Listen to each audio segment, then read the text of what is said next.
Hey guys, कैसे हो आप लोग। मैं ऋषभ आपको स्वागत करता हूं हमारे चैनल ज्ञान सूत्रा एकेडमी पे। तो हम लोग वापस आ गए हैं आपके लिए कंप्लीट हिस्ट्री सीरीज का एक और लेक्चर लेकर के।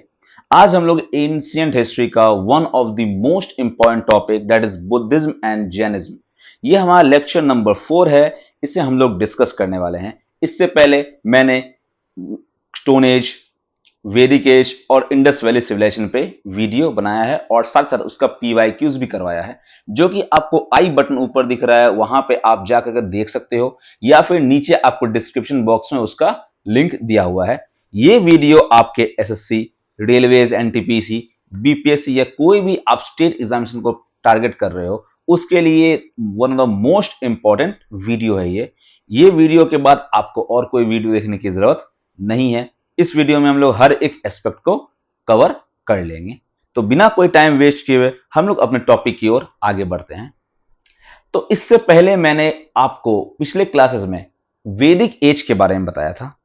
अब वैदिक एज जब आपका पीरियड था, उस पीरियड में आपको लेटर वैदिक पीरियड में आपको वुमेन की कंडीशन काफी ज्यादा डिटोरिएट हो गई थी। उसके अलावा ब्राह्मणिकल जो डोमिनेशन था वो आपको देखने को मिल रहा था। ब्राह्मण लोग जो है वो डोमिनेट कर दिए थे। वर्ण जो व्यवस्था है, जो पहले ऑक्यूपेशन के बेसिस पे था, अब वो बर्थ के बेसिस पे हो गया था। तो बहुत सारी कुरीतियां आ चुकी थी आपको सोसाइटी में। उसको ही दूर करने के लिए काफी लोगों ने मेहनत किया और उनमें से दो मेजरली जो रिलीजियस मूवमेंट जो होता है, एक आपको बुद्धिज्म था, एक आपको जैनिज्म था। उसके अलावा और भी अलग अलग आपको कोशिश की गई, लेकिन ये दो जो आपका मूवमेंट था वो काफी ज्यादा फेमस हुआ। एक था बुद्धिज्म, एक था जैनिज्म। और ये जो है, ये पीरियड जो है, ये बॉर्न और ग्रो अप हुआ कब? In the post Vedic period. और इसे हम लोग क्या कहते हैं? Period of the second urbanisation या फिर एज ऑफ द बुद्धा कहते हैं, क्योंकि इस ड्यूरेशन में आपको गौतम बुद्ध का जन्म हुआ था। इसलिए हम लोग क्या बोलते हैं? इसे हम लोग एज ऑफ द बुद्धा बोलते हैं। अब 6th सेंचुरी से लेकर 4th सेंचुरी बीसी तक ये पीरियड आपको देखने को मिलता है। अब सबसे इंपॉर्टेंट है क्यों इसका ओरिजिन हुआ, इस पीरियड का या बुद्धिज्म या जैनिज्म का मेन ओरिजिन क्यों हुआ है। तो सबसे पहले मैंने बताया आपको, जो वैदिक फिलॉसफी थी, जो आपको ऋग्वेद की फिलॉसफी थी, वो लॉस्ट हो गई थी। उसका ओरिजिनल फॉर्म जो है वो बिल्कुल लॉस्ट हो गया था, क्योंकि ये मैंने आपको बताया था कि ये एक श्रुति लेख है। और श्रुति का मतलब होता है बोल के आगे बढ़ने वाली। तो बोल के आगे बढ़ने में लोगों ने अपने तरह से उसको इंटरप्रेट किया। और ब्राह्मण्स ने, क्योंकि वो ज्यादा पढ़े लिखे थे, उन्होंने इस तरह से बताया कि जो आपका वर्ण व्यवस्था था वो उनको ही फेवर किया। इसीलिए इसका जो ओरिजिनल प्योरिटी था वो आपको खत्म हो गया। उसके अलावा वैदिक रिलीजन जो है वो काफी कॉम्प्लेक्स हो गए और काफी सुपरस्टिशन में डॉगमास और रिचुअल्स, अलग अलग रिचुअल्स करने लगे, अलग अलग यज्ञ करने लगे। ब्राह्मण का डोमिनेशन हो गया। उसके अलावा न्यू एग्रीकल्चर इकोनॉमी आया ईस्टर्न इंडिया में, जिस कारण से जो वैश्य समाज था वो उनके पास पैसे आए और वो चाहे कि अपना सोशल पोजीशन वो इंप्रूव करे। और इसीलिए उनका इकोनॉमिक पोजीशन इंप्रूव हो, इसलिए उन्होंने ट्रेड के माध्यम से ये काम स्टार्ट किया। और स्लोली एंड ग्रेजुअली वही लोग जो वैश्य थे, वो लोग जो है वो जाके जुड़ने लगे। वैश्य और शूद्र जो थे वो जाके जुड़ने लगे आपको इन धर्मों में, बुद्धिज्म और जैनिज्म में। क्योंकि बुद्धिज्म और जैनिज्म जो था वो आपको आम भाषा में प्रीचिंग करता था, और वैदिक लिटरेचर था वो था संस्कृत भाषा में। और जब संस्कृत भाषा को हम लोग एक्चुअली में, संस्कृत भाषा को ऐसा माना जाता है कि वो इलाइट भाषा के रूप में बोला जाता है। बहुत लोगों को, जो नॉर्मल इंसान था, उन लोगों को संस्कृत भाषा समझ में नहीं आती थी। तो नॉर्मल लोगों के लिए जो पाली या प्राकृत भाषा में आपको जो आपका सरमन है वो दिया गया बुद्ध के द्वारा और महावीर के द्वारा, इसलिए लोग उस रिलीजन की तरफ ज्यादा आकर्षित होना स्टार्ट हो गए। अब हम लोग स्टार्ट करते हैं अपना टॉपिक, दैट इज बुद्धिज्म। तो बुद्धिज्म जो है उसका फाउंडर थे आपको गौतम बुद्ध। और गौतम बुद्ध के बारे में हमें जानना है, इससे आपको क्वेश्चंस देखने को मिलता है। आपको इसे अभी ही याद करना, इस तरह से पढ़ना है कि आप इसे याद कर लो। सबसे पहला, उनका जन्म 563 बीसी में हुआ था। कहां पे? तो लुम्बिनी। लुम्बिनी कहां पे है? अभी मॉडर्न डे नेपाल, लुम्बिनी वनी बोलते हैं। और कहां हुआ था? तो शाक्य क्लैन, उनके पिताजी जो हैं वो शाक क्लैन के लीडर थे। कपिल वस्तु जगह का नाम है। शाक क्लैन में लुम्बिनी नामक प्लेस में उनका जन्म हुआ था। बचपन का नाम उनका था सिद्धार्थ। तो उनका नाम क्या था बचपन का? सिद्धार्थ। और उनके पिता का नाम था सुद्धोधन, जो कि शाक के राजा थे। और मां का नाम था महामाया, जो कि उनके जन्म लेने के 7 दिन के अंतराल में मर गई थी। आप इसे याद रखते हो, थाला फॉर रीजन, 7 दिन के अंतराल में वो उनका डेथ हो गया था। उसके अलावा उनको उनकी स्टेप मदर या मौसी महाप्रजापति गौतमी के द्वारा पाला गया। उनका शादी महज 16 साल की वर्ष में यशोधरा से कर दिया गया। अब थोड़ा सा ध्यान रखिएगा, इनका नाम है यशोधरा और जैन के जो थी उनका नाम था यशोदा। तो अंतर है, दोनों में अंतर है। आपको मैं पढ़ाऊंगा तो बता दूंगा आपको। तो इनका मैरिज हुआ था किससे? यशोधरा से एट द एज ऑफ 16। और उनसे इनको एक बेटा हुआ राहुल। और ये ऑलमोस्ट जब 28 साल के थे तब इनको ये सन हुआ था। और 29 साल के ही एज में उन्होंने छोड़ दिया घर को छोड़ दिया। और उस क्रिया को हम लोग कहते हैं महाविनिष्क्रमण। महाविनिष्क्रमण कहते हैं उस क्रिया को जब उन्होंने घर को छोड़ा था। यह टर्म आपको याद रखना है। अब क्यों छोड़ा था? तो उनको 4 साइड्स देखने को मिले थे, 4 साइंस। एक था ओल्ड मैन, अगला एक बीमार आदमी, अगला एक मृत व्यक्ति, और लास्ट एसेटिक मीन्स एक सन्यासी। तो एक बूढ़ा आदमी जिनको देख के उनको लगा कि एक ना एक समय इंसान को बूढ़ा होना है, एक ना एक समय इंसान जो है वो बीमार होगा और जाके मर जाएगा। और एक तरफ उन्होंने देखा एक साधु जो इन सब बंधनों से दूर हो गया है, मौत के जीवन के चक्र से दूर हो गया है। तो ये 4 साइंस उनको उनके लाइफ को चेंज करने में एक बहुत ही महत्वपूर्ण भूमिका निभाते हैं। और उन्होंने अपने घर का त्याग किया। और घर त्याग के हम लोग उस वर्ड को बोलते हैं महाविनिष्क्रमण बोलते हैं। और जब घर त्याग दिया 29 साल की उम्र में, तो वो पहली बार गए अपने टीचर के पास। उनका नाम था अलार कलाम। अलार कलाम जो थे उनके फर्स्ट टीचर थे। और उसके बाद सेकंड टीचर हुए थे उद्रक रामपुत्र। उद्रक रामपुत्र जो थे वो सेकंड टीचर उनके थे। अब उनको एनलाइटनमेंट, उनको ज्ञान की प्राप्ति, एनलाइटनमेंट का मतलब होता है ज्ञान की प्राप्ति। तो उनको ज्ञान की प्राप्ति उरुवेला जाम के जगह बोध गया में हुआ। कहां पे? बोधि ट्री के नीचे 35 साल की आयु में, मीन्स लगभग उनको 6 साल लग गया अपने ज्ञान की प्राप्ति करने में। और कहां पे? निरंजना नदी किनारे, जिसको हम लोग बोलते हैं फाल्गु नदी। तो आपको ध्यान रखना है कहां पे? उरुवेला गांव, बोध गया, बोधि ट्री के नीचे या पीपल ट्री के नीचे से बोलते हैं हम लोग। 35 साल की उम्र में फाल्गु नदी, निरंजना नदी के तट पे इनको ज्ञान की प्राप्ति हुई। तो ये आपको ध्यान रखना है। और इन्होंने अपना पहला सरमन का मतलब होता है जब वो अलग अलग जा करके अपने धर्म के बारे में इंफॉर्मेशन देते हैं, तो उससे हम लोग कहते हैं सरमन। तो पहला सरमन जो हुआ वो कहां हुआ? सारनाथ में। इसे आपको ध्यान रखना है कि सारनाथ में पहला सरमन हुआ। और उस क्रिया को हम लोग कहते हैं धर्म चक्र प्रावर्तन। क्या बोलते हैं हम लोग? धर्म चक्र प्रावर्तन। तो ये आपको ध्यान रखना है। और आखिरी में उनकी जो मृत्यु हुई उस टर्म को हम लोग बोलते हैं महापरिनिर्वाणा। कहां हुई मृत्यु? तो कुशीनगर में हुआ, या कुशीनारा में, 483 बीसी में। मतलब 563 से लेकर 483 बीसी तक इनका हुआ। 80 साल का इनका आयु था। तो आपको मैंने जितना भी पॉइंट बताया है, हर एक पॉइंट एग्जामिनेशन के लिए इंपॉर्टेंट है, आपको इसे ध्यान रखना है। नेक्स्ट, अब इसी टर्म को मैंने एक टेबल फॉर्मेट में लिख दिया है। तो सबसे पहला बर्थ मींस जन्म।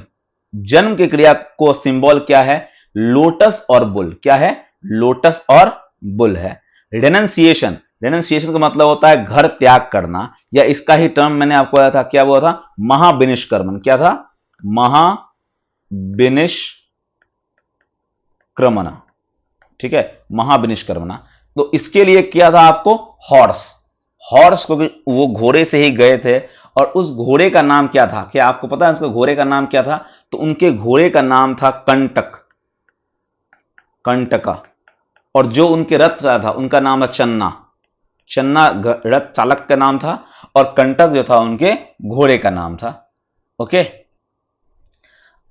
इनलाइटनमेंट मतलब क्या होता है? ज्ञान की प्राप्ति। तो पता है उसका सिंबल क्या होगा, बोधि ट्री के नीचे हुआ था, तो उसका सिंबल है बोधि ट्री।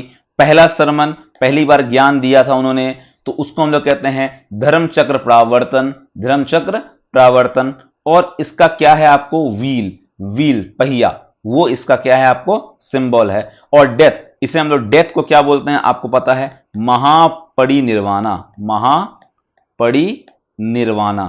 तो इसको हम लोग किस डोनेट करते हैं, तो स्तूपा से, स्तूप से हम लोग डोनेट करते हैं इनके डेथ को। तो ये आपको ध्यान रखना है। ओके नाउ, अब जो मेजर टीचिंग्स है बुद्धिज्म का, अब हम लोग उसे देखते हैं। तो बुद्ध ने 4 बातें कही थी, जिसे हम लोग बोलते हैं 4 नोबल ट्रुथ्स। ओके, 4 बातें थी बुद्ध की। पहला वो था दुख। तो बोला गया life is full of sorrow या सफरिंग्स, जो आपका जिंदगी है वो सफरिंग से भरा हुआ है, उस हर एक पल आपको कुछ ना कुछ सफरिंग होगा। अब उसके बाद है समुदाय, दैट इज, और जो भी उसको समा रहा है, सफरिंग को समा रहा है, जो मेन कॉज है वो है आपको आपका डिजायर, डिजायर जो महत्वाकांक्षा है आपकी, वही आपका क्या है, सफरिंग का कॉज है। आपकी सफरिंग का कॉज वही है आपका डिजायर। अगर डिजायर किसी इंसान को कम होगा तो उनको सफरिंग जो होगी वो भी कम होगी। अगला है निरोध। ऐसा बोला जाता है कि suffering can be stopped by removing desires, निरोध करना, सफरिंग्स को अगर त्याग कर होना है, सफरिंग्स ना होगा तो कब नहीं होगा, जब आपके पास कोई डिजायर नहीं है। अगला है मार्ग, और किस मार्ग पर चलना है आपको, आपको चलना है 8 fold path, that is called अष्टांगिक मार्ग। अगर उस मार्ग पर चलोगे तो आप सफरिंग से पार पा जाओगे। तो ये था आपको 4 उसका नोबल ट्रूथ। और जो इन्होंने बात की अष्टांगिक मार्ग की, उसके बारे में आपको मैं बता दूं, ये बस एक आपको ध्यान रखने के लिए पॉइंट्स है जो कि आप याद रख सकते हो। Okay now, right view, right thought, right speech, right action, right livelihood, right effort, right mindfulness और राइट कंसंट्रेशन, ये था आपका अष्टांगिक मार्ग। आप एक बार बस इसे देख लेना, इसे उतना जरा आपको याद करने की जरूरत नहीं है, इससे क्वेश्चन नहीं पूछा जाता है। मेनली क्वेश्चन पूछा जाता है कि उनका क्या, कौन सा पाथ है जिससे वो सफरिंग को एंड करेंगे, तो आपका आंसर होगा अष्टांगिक मार्ग। और कभी कभी बहुत रेयर केसेस में ऐसा पूछा जाता है कि 4 आपको ऑप्शन दे देगा कि कौन कौन सा अष्टांगिक मार्ग है, तो ये काफी रेयर है, बस एक बार आपको देख लेना है, कोई चीज को हम लोग को छोड़ना नहीं है। और 3 ज्वेल्स जो है, 3 रत्न जो है किसके, बुद्धिज्म के, वो कौन है, एक है बुद्ध, एक है धम्म और एक है संघ। तो बुद्ध क्या है आपको, द इनलाइटन वन, जो बुद्ध हैं वो खुद हैं, जो अगर ज्ञान की प्राप्ति कर लिए तो उसे हम लोग बुद्ध कहेंगे। बुद्ध के टीचिंग को ही हम लोग कहते हैं धम्म, धम्म मीन्स धर्म। और संघ किसे कहेंगे, द मोनेस्टिक कम्युनिटी, जो कम्युनिटी उन्होंने बनाया जिसके द्वारा आपको धर्म की प्रचार हो सके, उसे हम लोग कहते हैं संघ। तो वो था आपका, यही 3 आपका रत्न था किसका, बुद्ध का। अब बुद्ध के समय में कुछ काउंसिल्स हुई थी, मीन्स बुद्धिज्म का कुछ काउंसिल्स हुआ था, इसे हम लोग को अच्छे से याद रखना है।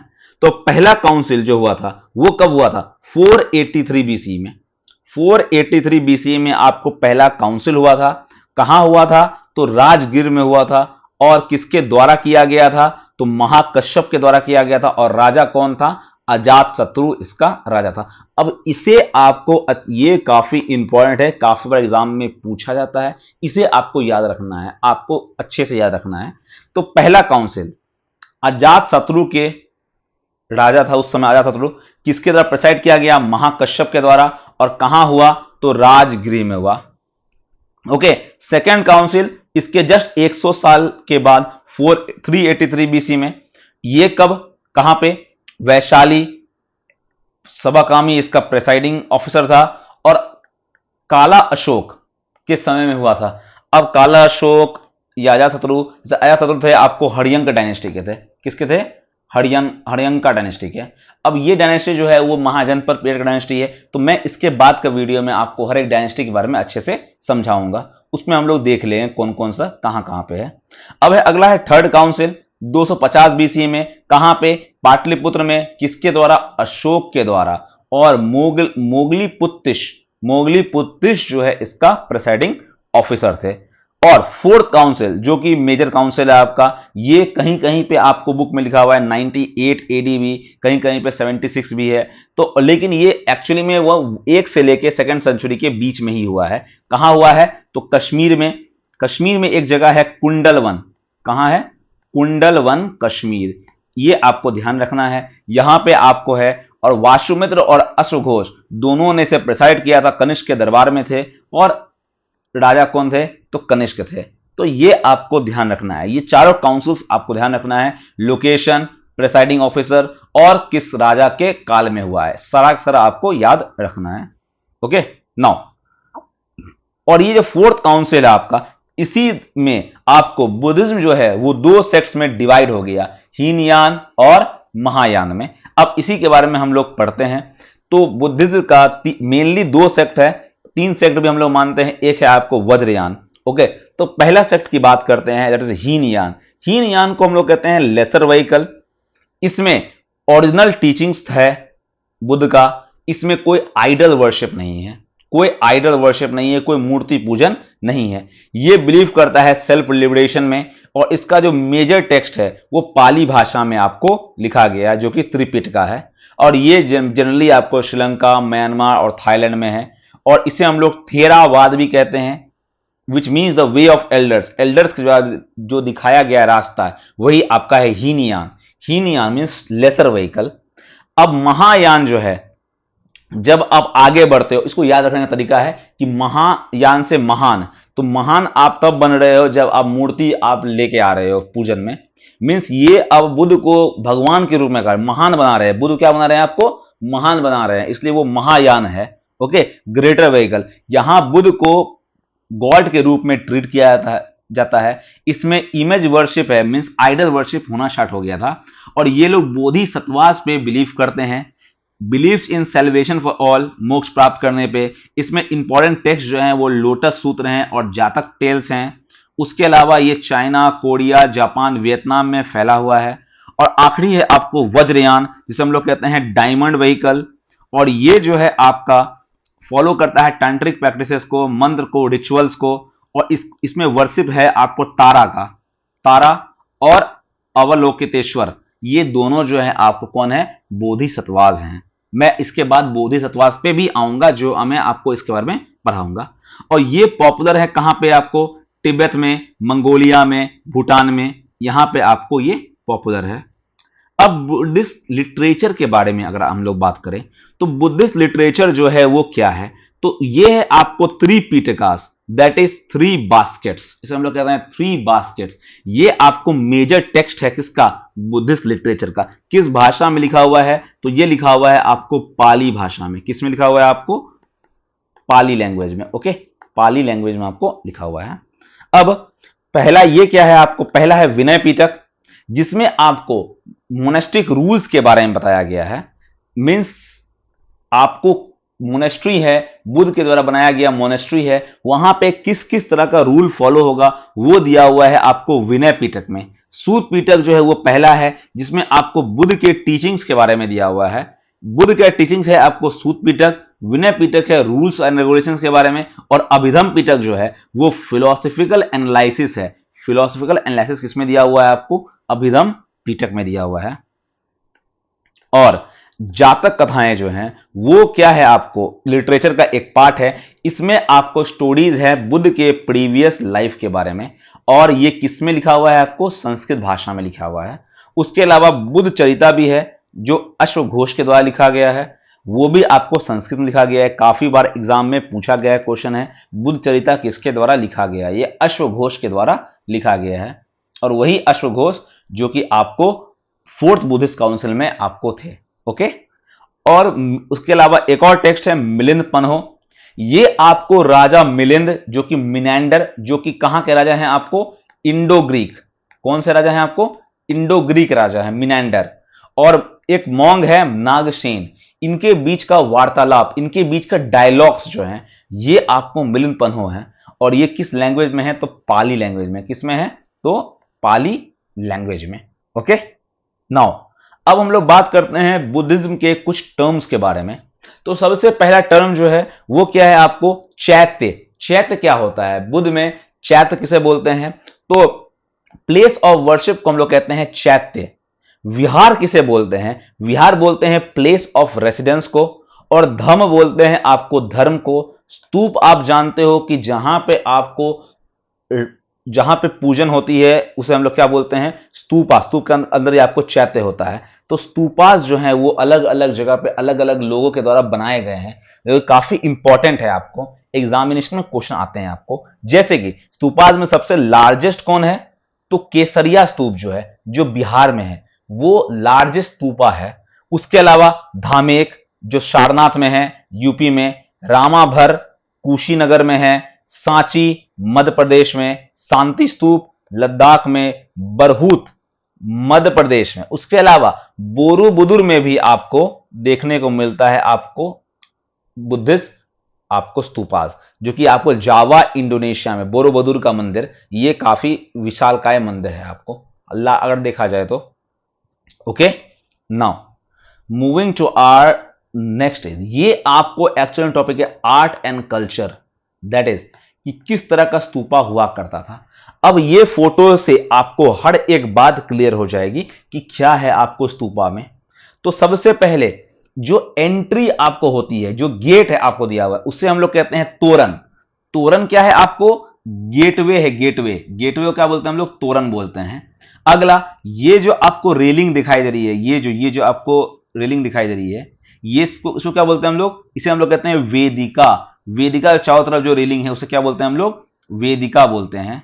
ओके, और उसके अलावा ये जो जो आपको पथ है, जो जहां घूमते हैं, उसे हम लोग क्या बोलते हैं? उसे हम लोग बोलते हैं, ओके, उसे हम लोग बोलते हैं मेधी। क्या बोलते हैं? मेधी। दैट इज पेडेस्ट्रियल पाथ, जो पाथ में घुमा जाता है उसे हम लोग बोलते हैं मेधी। ये जो आपको हेमिस्फेरिकल डोम टाइप का दिखाई दे रहा है, इसे हम लोग कहते हैं अंड। अंड बोलते हैं, इसे अंडा बोलते हैं, हेमिस्फेरिकल डोम। और उसके ऊपर जो आपको स्थित है, इसे हम लोग बोलते हैं हर्मिका। क्या बोलते हैं इसे हम लोग? हर्मिका बोलते हैं। और उसके ऊपर है आपका छतरी। उसके ऊपर क्या है आपका? छतरी। और छतरी में क्या दिया हुआ है आपको? तीन पार्ट, तीन दिया हुआ है आपको, जिसको हम बोलते हैं त्रिरत्न ऑफ बुद्ध। ओके, वो है आपको, मैंने बताया था आपको, अभी जस्ट बताया है, त्रिरत्न of Buddha, that is Buddha, धर्म और संघ। ये तीनों जो है ऊपर में, यही तीन जो पत्ती हैं, वो सतहतरी जो है वो शो करती हैं इन्हीं तीनों के बारे में। तो ये है आपको क्या? ये पूरा स्ट्रक्चर है आपको किसका? आपके स्तूपा का। आपको स्तूपा को याद रखना है। और सबसे बड़ा स्तूप कौन सा है? तो केसरिया। ये भी आपको केसरिया स्तूप जो है वो सबसे बड़ा है। कहां पे है? बिहार में। ये आपको ध्यान रखना है। ओके, नाउ अब अशोका के बारे में जानते हैं, क्योंकि अशोका का कंट्रीब्यूशन है आपको बुद्धिज्म में। अशोका रूलर थे आपको कहां के? तो ये आपको रूलर थे मगध के, मौर्यन डायनेस्टी के। और इन्होंने बुद्धिज्म के ओर कन्वर्ट किया है कब? जब ये कलिंग वार को के बाद, कलिंग वार में उन्होंने इस तरह का देखा हादसा कि उनके बाद उनका मन जो है वो चेंज हो गया और बुद्धिज्म को उन्होंने फॉलो कर लिया। और बुद्धिज्म को खुद वो स्प्रेड करने लगे अपने धम्म मिशन से। और धम्म महामात्रास को अपॉइंट करने लगे, जो उनके धम्म को फैला सके सब जगह, जैसे श्रीलंका में, सेंट्रल एशिया में। अपना बेटा जिसका नाम है महेंद्र और बेटी संघमित्रा, इनको भेजा इन्होंने कहां पे? श्रीलंका, जो कि उस समय क्या था आपको? सेलोन। सेलोन जो है श्रीलंका उस समय था, वहां उन्होंने भेजा अपने बेटा और बेटी को, महेंद्र और संघमित्रा को। उसके अलावा सांची स्तूप, धामेक स्तूप, ये सब, उसके अलावा पिलर, विहार, बहुत सारी चीज इन्होंने इस धर्म के लिए किया। और बहुत सारे एडिक्ट्स को इनग्रेव कराए, जिससे वो धर्म को फैला सके। तो धर्म फैलाने में मेजर रोल अशोका का भी है। अब बात करें कि स्प्रेड कैसे हुआ और डिक्लाइन कैसे हुआ बुद्धिज्म का, तो एशिया में Sri Lanka, China, Japan, Korea, south Asia, ये सब जगह फैल गया बुद्धिज्म। और बहुत सारा यूनिवर्सिटीज भी बनी, जैसे नालंदा, विक्रमशिला, तक्षशिला। ये यूनिवर्सिटीज भी देखने को मिलता है आपको कहां पे? इंडिया के पार्ट में। और ये मेनली कहां पे है? दोनों यूनिवर्सिटी कहां है? ऑलमोस्ट बिहार में है। ये दोनों तो बिहार में है। और तक्षशिला आपको नॉर्थ ईस्ट में है, नॉर्थ वेस्ट में है तक्षशिला। ओके, अब एक्चुअली में डिक्लाइन क्यों हुआ इंडिया में? तो सबसे पहली बात कि हिंदुइज्म का रिवाइवल होना स्टार्ट हो गया गुप्ता पीरियड में, इसलिए थोड़ा थोड़ा डिक्लाइन होना स्टार्ट हो गया। धीरे धीरे ब्राह्मणिज्म जो है वापस से उनका पैट्रोनेज शिफ्ट होना स्टार्ट हो गया। जो पहले रूलर्स जो हैं वो आपको बुद्धिज्म को फॉलो कर रहे हैं, वो अब उनको छोड़ करके ब्राह्मणिज्म को फॉलो करना स्टार्ट कर दिया, जिसमें सबसे बड़ा एग्जांपल है गुप्ता का। उसके अलावा इस्लामिक इन्वेजन्स भी हुआ, बहुत सारे मोनेस्ट्री को डिस्ट्रॉय किया गया। और उसके अलावा जो मेजर रीजन था वो था इंटरनल करप्शन मोनेस्टिक इंस्टीट्यूशन में, उस कारण से आपको डिक्लाइन होना स्टार्ट हुआ। और उसके अलावा जो आपको ये धर्म है, जो मेनली ये जो आपका सेक्ट था, बुद्धिज्म हो या जैनिज्म हो, ये एक काफी कठिन आपको करना पड़ता था। बहुत सारा इसमें अलग अलग रूल्स एंड रेगुलेशंस था जो फॉलो करना पड़ता था, जो कि इंसान को करने में काफी मुश्किलात थी। इसलिए उन्होंने जनरली इसको छोड़ दिया और हिंदुज्म की तरफ आगे बढ़ गए। तो मेनली इंडिया में ब्राह्मण जो ये आपको जो आपके बुद्धिस्ट हैं वो ऑलमोस्ट डिक्लाइन किए, लेकिन बाकी देश जैसे चाइना, जापान, कोरिया, इन सब में आपको बुद्धिज्म अभी भी देखने को मिलेगा। ओके, कुछ इंपॉर्टेंट बुद्धिस्ट साइट्स हैं। लुम्बिनी, जहां पे बुद्ध का जन्म हुआ। बोध गया, जहां पे उन्हें इनलाइटनमेंट मिला, ज्ञान की प्राप्ति हुई। सारनाथ, मैंने बताया सारनाथ में अपना पहला सरमन दिया था। धम्मचक्र प्रवर्तन, कुशीनगर में उनकी मौत हुई थी, जिसे बोलते हैं महापरिनिर्वाण। सांची उसका काफी फेमस स्तूप है, अशोका के द्वारा बनाया गया। और अजंता एलोरा केव्स में आपको रॉक कट बुद्धिस्ट केव्स हैं ये, इसमें बहुत सारी पेंटिंग्स आपको देखने को मिलती हैं बुद्धिस्ट की। तो ये कुछ इंपॉर्टेंट साइट्स हैं। और इंपॉर्टेंट यूनिवर्सिटीज का मैंने बताया ही आपको, नालंदा जो कि आपको कुमारगुप्त वन के द्वारा बनाया गया, विक्रमशिला धर्मपाल के द्वारा, ओदंतपुरी गोपाल के द्वारा। ये तीनों के तीनों कहां पे है? आपको बिहार में है। ओके, कहां पे है? बिहार में। तो बिहार यूनिवर्सिटियों का आपको एक तरह से राज्य था। उसके अलावा कुछ इंपॉर्टेंट बोधिसत्वास के बारे में मैंने बताया आपको। बोधिसत्वा का आपको मेनली महायान बुद्धिज्म में क्या हुआ, बोधिसत्वा आए थे। तो बोधिसत्वा जो हैं वो इनलाइटेंड बीइंग है, जो मतलब वो लोग ज्ञान की प्राप्ति कर चुके हैं, लेकिन उन्होंने अपना निर्वाण को पोस्टपोन किया है। क्यों? कि बाकी लोगों को भी वो हेल्प कर सके कि किस तरह से आपको ज्ञान की प्राप्ति हो, इनलाइटनमेंट किस तरह से हो। तो उनमें से कुछ आपको फेमस है जो कि आपको याद रखना है। पहला है वज्रपाणी। ये आपको bodhisattvas of power and protector of Buddha and holds a vajra. Means बोलने का मतलब ये आपको बोधिसत्वा है जो पावर है और प्रोटेक्टर है किसके? बुद्ध के।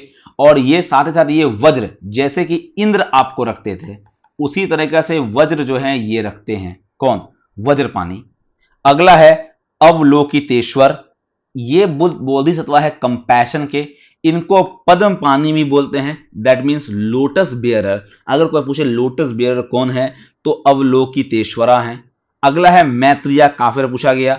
फ्यूचर बुद्धा कौन है? तो मैत्रेय है। बुद्धा ऑफ हेवन कौन है? अमिताभ है। ये आपको ध्यान रखना है, ये दोनों क्वेश्चन तो आपको काफी बार एग्जामिनेशन में पूछा गया है। और तारा, ये पहली बोधिसत्वा है जो कि आपको गॉडेस है कंपैशन की और प्रोटेक्शन की। तो यहां पे आपका बुद्धिज्म समाप्त होता है। उसके अलावा बुद्धिज्म में एक बात मैंने बोलना भूल गया आपको, जो महाप्रजापति गौतमी थी वो उनकी डिसाइपल बनी थी। किनकी? बुद्ध की। ओके, उनकी मां, ये डिसाइपल पहले डिसाइपल बनी थी किसकी? बुद्ध की। और उनका बेटा राहुल भी डिसाइपल बना था। ओके, अब बात करते हैं हम लोग किसका? नेक्स्ट आपके रिलीजन, दैट इज जैनिज्म। अब जैनिज्म में जो है टोटल 24 तीर्थंकर थे। कितने तीर्थंकर? क्या होते हैं? जो सुप्रीम आपको लीडर कहते हैं उसे हम लोग कहते हैं तीर्थंकर, जो कि जैनिज्म में गुरु को कहते हैं। एक तरह से क्या हो गए? ये गुरु हो गए। ओके, उसमें से पहले गुरु जो थे, पहले तीर्थंकर जो थे वो कौन थे? ऋषभ देव। दैट मीन्स जो मेरा नाम है वो है पहले गुरु। आप इस तरह से याद रख सकते हो, मैं तो इस तरह याद रखता हूं कि फर्स्ट गुरु जो है वो कौन है? ऋषभ देव। उन्हें हम लोग आदिनाथ भी कहते हैं। और उनका सिंबल क्या है? तो उनका सिंबल है बुल। क्या है? बुल। उसके अलावा जो 23rd है जिनके बारे में हमें पता है वो है पार्श्वनाथ, और उनका क्या है? सर्पेंट, सांप। और 24th नंबर पे है महावीर, जिनका है लायन, इनका सिंबल है। अब विष्णु पुराण और भागवत पुराण के अनुसार ऋषभ देव को बोला जाता है कि ये इनकारनेशन है किसके? नारायण के। विष्णु भगवान के आपको इनकारनेशन कौन है? ऋषभ देव है। ऋषभ देव और अरिष्नेमी जो कि 22वां तीर्थंकर थे, इनका नाम आपको ऋग्वेद में भी देखने को मिलता है। उसके अलावा पार्श्वनाथ के बारे में हमें यह जानकारी है कि वो वाराणसी के प्रिंस थे और उन्होंने अपना थ्रोन को त्याग दिया और एक लाइफ सन्यासी का लाइफ, हर्मिट का लाइफ, दैट मींस सन्यासी का लाइफ जीना स्टार्ट कर दिया। और वो समेत शिखर जो गिरडी झारखंड में है वहां उनकी मौत हुई और वहां उनका पूजा भी होता है, वहां उनका मंदिर बनाया गया है, पार्श्वनाथ का मंदिर या पारसनाथ का मंदिर।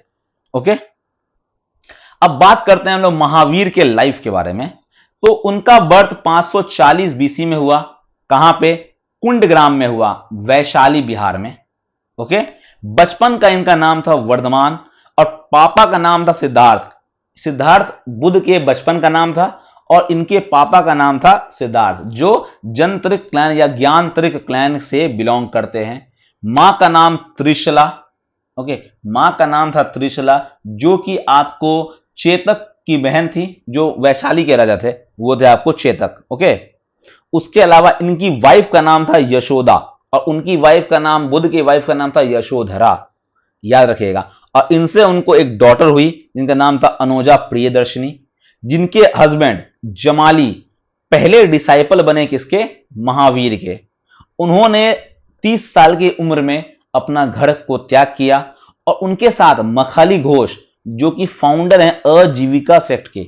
आजीविका सेक्ट जो है एक काफी इंपॉर्टेंट सेक्ट है। इनके फाउंडर जो, जिनके बाद, जो कि बिंदुसार, आपको पता होगा बिंदुसार के बारे में आपने सुना होगा, बिंदुसार ने फॉलो किया था आजीविका सेक्ट को। ओके, और 42 साल की उम्र में साल ट्री के नीचे जम्बिग्राम या जम्बिग्राम में रिजुपालिका नदी के बैंक में उन्हें कैवल्य की प्राप्ति हुई। कैवल्य या निर्वाण जिसे हम लोग बोलते हैं, इनलाइटनमेंट, ज्ञान की प्राप्ति हुई, सुप्रीम नॉलेज की प्राप्ति हुई कि उनको 42 साल की उम्र में जन्मभृग्राम में रिजुपालिका नदी किनारे साल वृक्ष के नीचे। ओके, उसके अलावा इनका कुछ डिफरेंट नाम्स भी है, जैसे केवलिन जिसे हम लोग बोलते हैं परफेक्ट लर्नड, जिन जिसे हम लोग बोलते हैं कि जो कि जिन्होंने अपने सेंसेस को क्या किया है? कंकर कर लिया है। एक है निर्गंथ, जो कि फ्री हैं सारे बॉन्ड से फ्री हो चुके हैं वो। और एक है आपको महावीर, जिसका मतलब होता है ब्रेव। इसके बाद से इन्हें महावीर कहने लगा। मींस इनका नाम एक्चुअली में क्या था? वर्धमान महावीर। अब इनका नाम महावीर जैन हो गया। ओके, महावीर क्या हो गया? जैन। तो इनके फॉलोअर्स जो है जैन बोलने लगे और इनके फॉलोअर्स को हम लोग क्या बोलते हैं? हम लोग जैन बोलते हैं। जैन धर्म जो है जैन बोलते हैं हम लोग। ओके, ये इन्होंने अपना पहला सरमन दिया पावा में। कहां पे? 11 डिसाइपल्स के साथ। और इनकी मृत्यु भी हुई थी पावापुरी में ही, जो बिहार शरीफ में है, आपको बिहार में, 468 बीसी में, 72 ईयर्स के एज में। ओके, नाउ अब हम लोग बात करते हैं डॉक्ट्रिन्स ऑफ जैनिज्म की। तो जैनिज्म के डॉक्ट्रिन में 3 रत्न थे, 3 ज्वेल्स। पहला right knowledge, right faith, right action और कंडक्ट। KFC से हम लोग से याद रखते हैं, KFC, नॉलेज, फेथ और कंडक्ट। के से हम लोग इसको हिंदी में बात करें तो इसे हम लोग बोलते हैं सम्यक ज्ञान, फेथ का मतलब होता है सम्यक श्रद्धा और कंडक्ट होता है सम्यक कर्म। तो ये 3 मेनली इनका बिलीफ था। अब देखो, राइट नॉलेज का मतलब क्या होता है कि आपको नॉलेज होना चाहिए जैन के बारे में, जैन धर्म किस तरह काम करता है उसके बारे में। राइट बिलीफ, अब देखो नॉलेज, अब देखो फेथ क्या हो गया? फेथ का मतलब यही हो गया कि आपको फेथ रखना है अपने तीर्थंकर, जो तीर्थंकर बोल गए हैं वही मेजरली आपका टीचिंग्स है। और अगला है सम्यक कर्म या राइट कंडक्ट। दैट मीन्स ये अगर आपको कंडक्ट करना है, अगर आपको अच्छे से जीना है, कर्म करना है, तो आपको 5 वोज, जिसको हम बोलते हैं पंच महावर्ताज, उसे फॉलो करना पड़ेगा। अब ये पंच महावर्ताज हैं क्या? इसे हम लोग देखते हैं। देखो, पंच महावर्ताज अकॉर्डिंग टू जैनिज्म, तो सबसे पहला है अहिंसा। अहिंसा का मतलब होता है नॉन वायलेंस, आप किसी को, आपको हानि नहीं पहुंचानी है। अगला है सत्य, हमेशा सच बोलना है। अस्तेय, अस्तेय का मतलब नॉन स्टीलिंग, दैट मीन्स आपको कभी भी किसी के यहां से चोरी या कुछ चीज की भी चोरी नहीं करनी है। अपरिग्रह, नॉन पोजेशन, कुछ भी आपको पजेस नहीं करना है, सबको सब कुछ आपको त्याग कर देना है। ये चारों जो आपका वोस था, ये दिया गया था पार्श्वनाथ के द्वारा, जो 23वें तीर्थंकर थे। और आखिरी वाला जो ब्रह्मचर्य हो गया, जिसको हम बोलते हैं चेस्टिटी, या इसको हम लोग क्या बोलते हैं? हम लोग सेलिबेसी बोलते हैं, सेलिबेसी बोलते हैं। ओके, मतलब ब्रह्मचर्य का पालन करना। ये महावीर के द्वारा दिया गया था। तो ये 5 अगर आप 5 फॉलो करोगे तो आप जैन धर्म के 3 जेम्स में त्रिरत्न में आप फॉलो कर रहे हो, आप डॉक्ट्रिन को फॉलो कर रहे हो जैन का। तो ये मेजरली इनका टीचिंग्स में था। अब जैन काउंसिल की बात करें तो 2 ही काउंसिल हुए, याद रखना है आपको। पहला काउंसिल 300 बीसी में, कहां पे? पाटलिपुत्रा में। कौन इसका हेड था? तो स्थूलभद्र। कौन था इसका हेड? स्थूलभद्र।